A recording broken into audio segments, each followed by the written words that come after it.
So, imagine you were designing a house, right? And you decide for some reason to put the master bed right up against this, like, floor-to-ceiling glass window.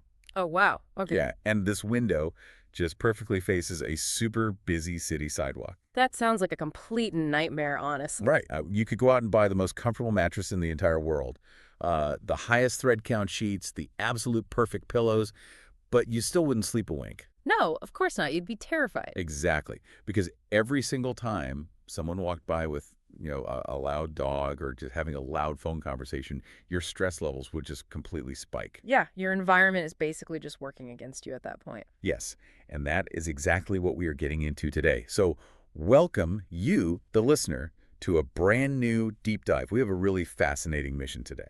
We really do. It's super interesting. Yeah, we are extracting the wisdom from this highly specific, deeply observant ongoing journal. It's kept by an aquarist named Ang. And we should mention, we're focusing on just a single entry today. Right, just one entry. And amazingly, this is part 293 of the journal. Which is just wild. I mean, reaching part 293 tells you right away that we're dealing with a practitioner here. Totally. Someone who really relies on long-term data collection, Meticulous observation. This isn't just some weekend project they decided to post about. Right, no, this is like a multi-year biological study, basically, but disguised as a hobby. Yeah, exactly. So in this specific entry, Ang is documenting the setup of a breeding tank for Kribensis Cichlids. Right, the Kribensis. Yeah, and for those of you taking notes out there, the scientific name is pelvicachromis-pulcher. It's this really beautiful type of dwarf-cichlid,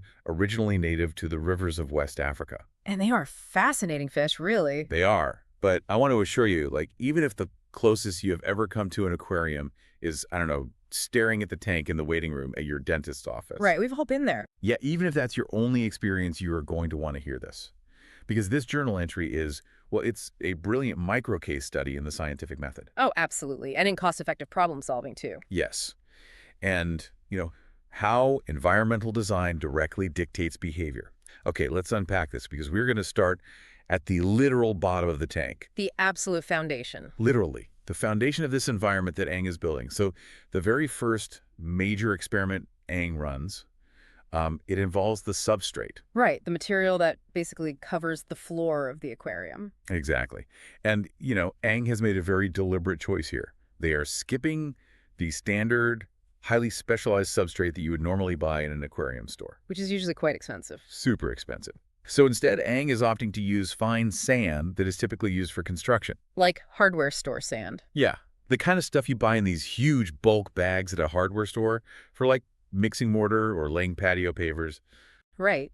And, from an economic standpoint, the ground floor of any ecosystem basically dictates everything built on top of it. Oh, for sure. But in an aquarium, the substrate isn't just there to look pretty. It's not just decorative.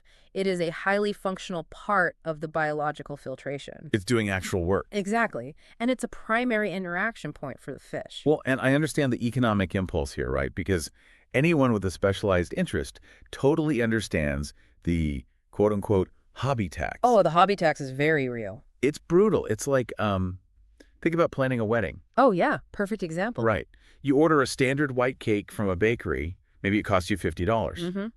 But then you tell that exact same baker that the white cake is for a wedding, and suddenly the price jumps to $300. Or the exact same cake. The exact same cake. And the aquarium industry is totally notorious for this. You put a picture of a tropical fish on a bag of basic dirt, and suddenly the markup is astronomical. It really is. But I do have to push back on Ang's method just a little bit here. Oh, okay. Let's hear it.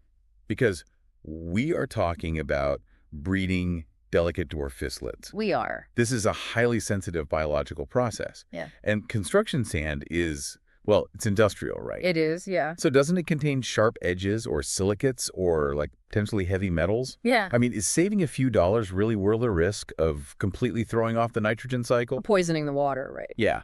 Especially when you are actively trying to cultivate a thriving breeding environment. Well, that is the exact skepticism any good scientist should bring to a new variable. Okay. But to understand why this actually works, we have to look at the biology of the Kribensis Cichlid itself and the actual chemistry of that construction sand. All right. Break that down for me. So, in the wild, Kribensis are what we call earth eaters. Earth eaters. Yeah, they literally take mouthfuls of sand, they sift it through their gills to extract microscopic food particles, and then they spit the sand back out. Wait, really? That's how they eat? Yep. So, if you use sharp, jagged gravel, they will physically damage their gills. They absolutely need a fine, uniform grain. Oh, wow. I had no idea. And of course, aquarium brands know this, so they sell perfectly graded, pre-washed sand for a premium. A hobby tax strikes again? Exactly. But construction sand specifically, play sand or fine masonry sand, it is essentially just crushed quartz or silica. Once it is thoroughly washed by the aquarist to remove all the fine dust, it is biologically inert. Biologically inert, meaning what exactly? Meaning it will not alter the pH of the water at all, and it won't leach any toxins. So it literally doesn't mess with the tank's chemistry whatsoever? Not at all. It doesn't break down into ammonia or, like, disrupt the beneficial bacteria or anything? No, in fact, it's funny. Many of those super expensive, quote-unquote, active aquarium soils are specifically designed to lower the pH for certain Amazonian fish species. Oh, I see. But Kribensis are highly adaptable river fish. They don't need a special pH drop. They just need a clean, stable environment. And the beneficial bacteria, you know, the ones that process all the fish waste into harmless nitrates, they're going to colonize the surface area of the sand grains, regardless of whether you bought that sand at a fancy pet store or a local hardware store. They don't care about the brand name. They really don't. And this raises an important question about how often we blindly accept specialized solutions just because they are marketed to us. Right. Especially when everyday common materials might be just as effective, if not more so.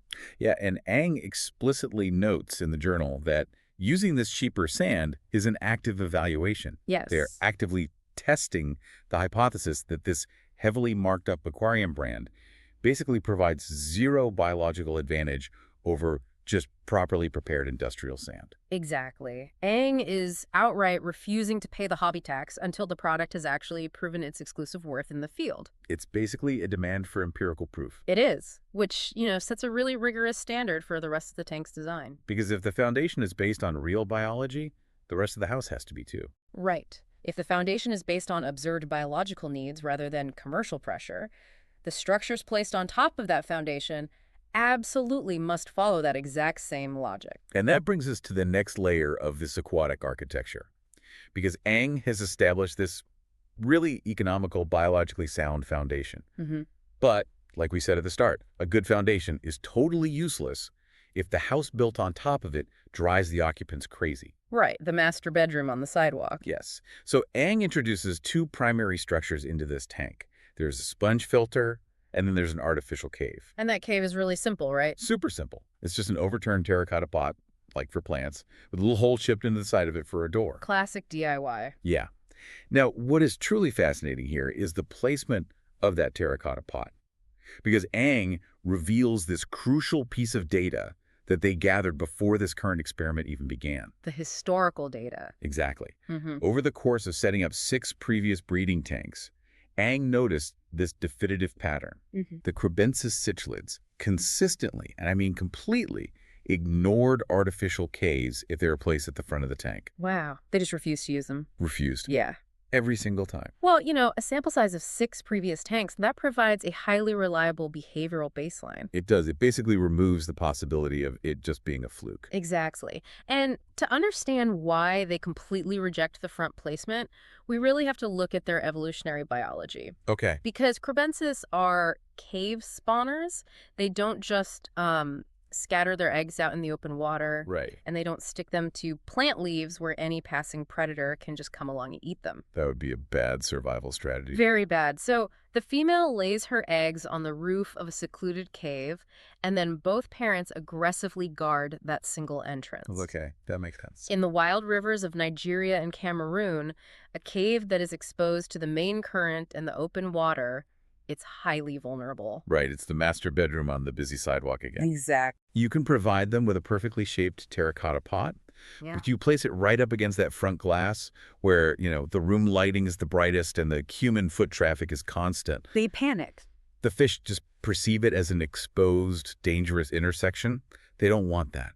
They want a quiet, residential cul-de-sac tucked far away in the back. The human urban planning analogy is perfectly apt here. It really works. It does. Aang is essentially acting as the city planner for this enclosed environment, and as the planner, Aang is forced to yield to the innate instincts of the residents. Right. You cannot legislate a fish into feeling safe. No, you really can't. If the environmental design conflicts with their deep biological imperative for security, they will simply refuse to breed.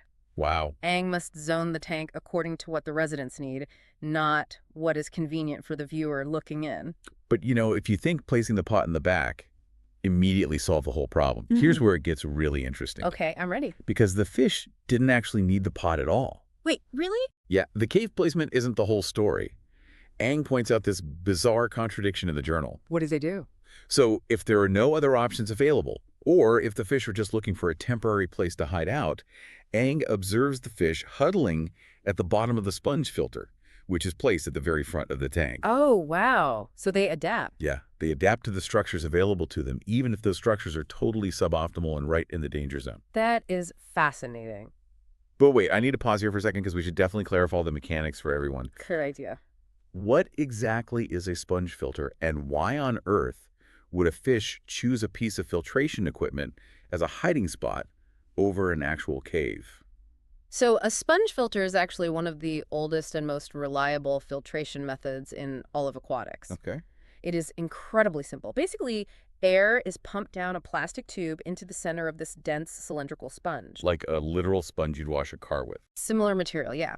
And as the air bubbles rise back up that tube, they create a very gentle vacuum that physically pulls water through the porous material of the sponge. Ah, I see. And it provides excellent biological filtration because those same beneficial bacteria we talked about earlier, they colonize the massive surface area of the sponge to break down the fish waste. Okay, so it is constantly pulling water in. Yes. Doesn't that trap the fish? Like, Yeah. wouldn't they get stuck to it? No, and that's the beauty of it. The flow is very, very gentle. Oh, okay. Which is exactly why breeders use them. They won't suck in the tiny, fragile baby fry like a super powerful motorized filter would. Oh, that makes total sense. But- You don't want your babies getting blended up. Exactly. But more importantly for the adult cichlids, that sponge acts as a biological buffet. A buffet. Yeah.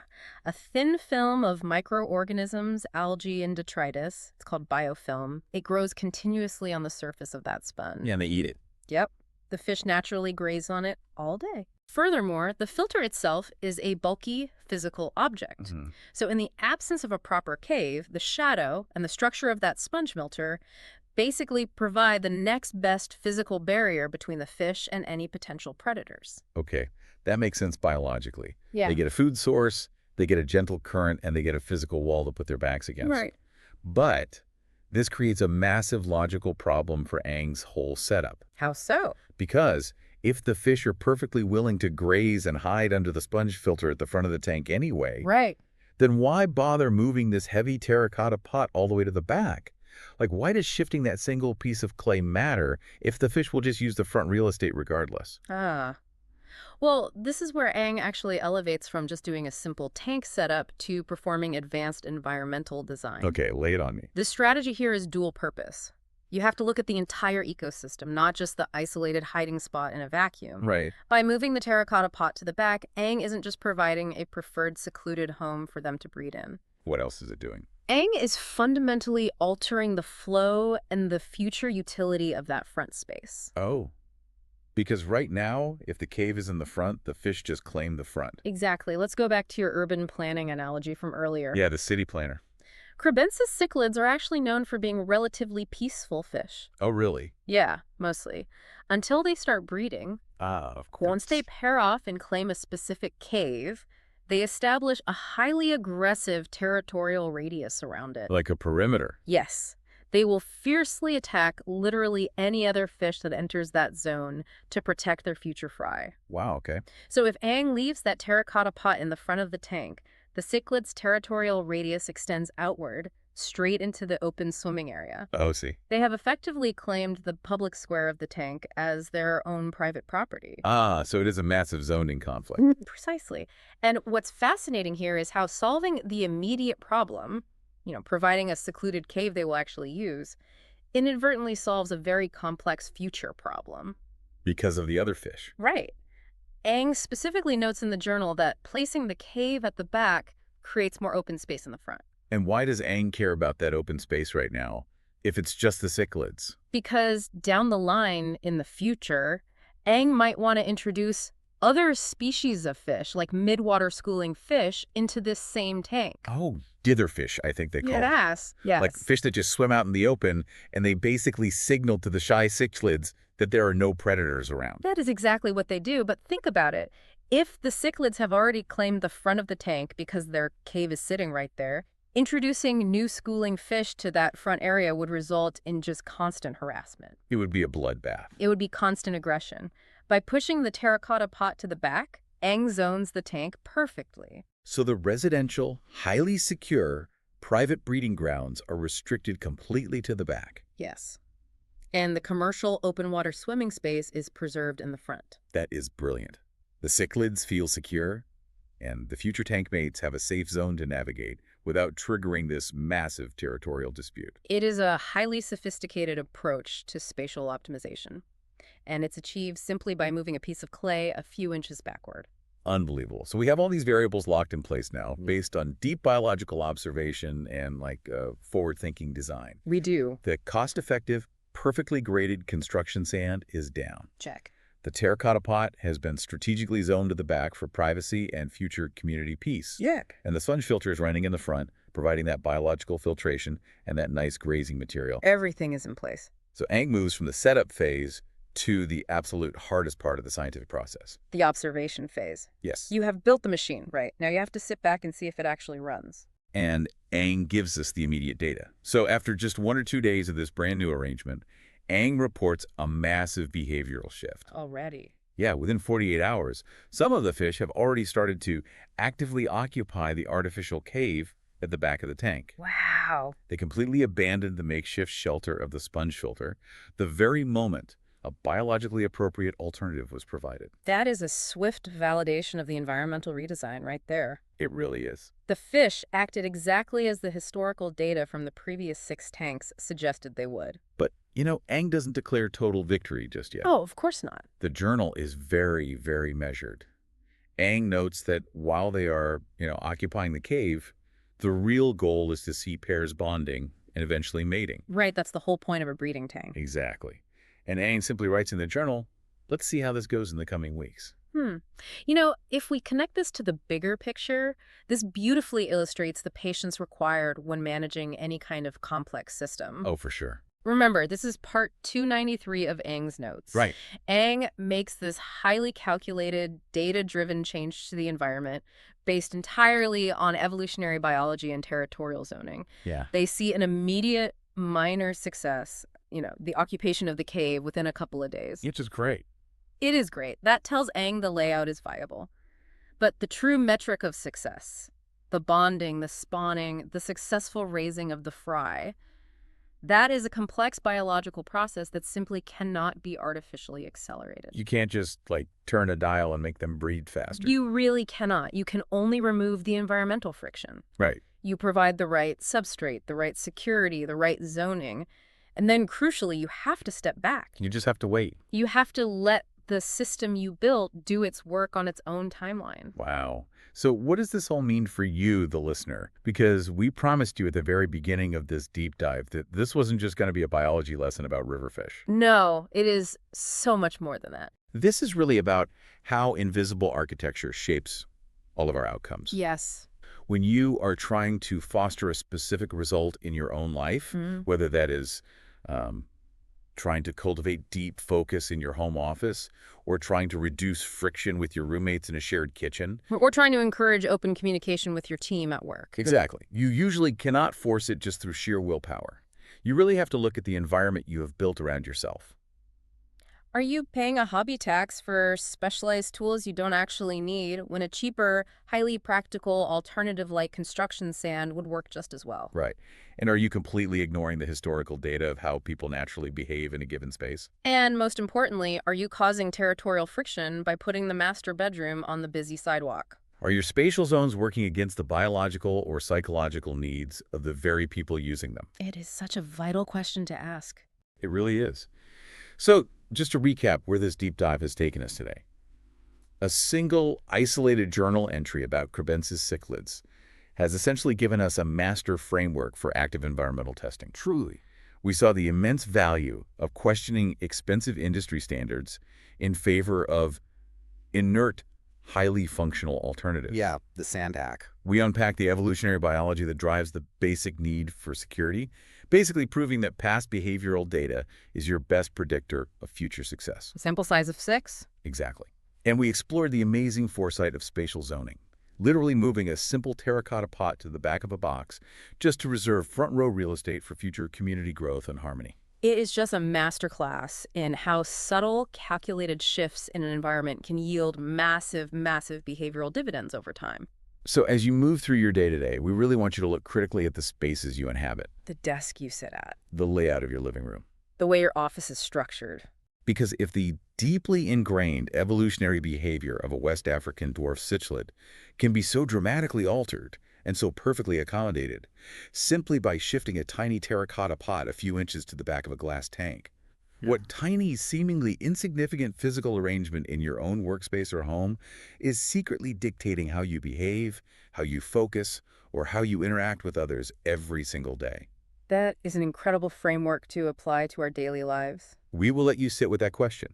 Until our next exploration, keep looking closely at the invisible architecture all around you.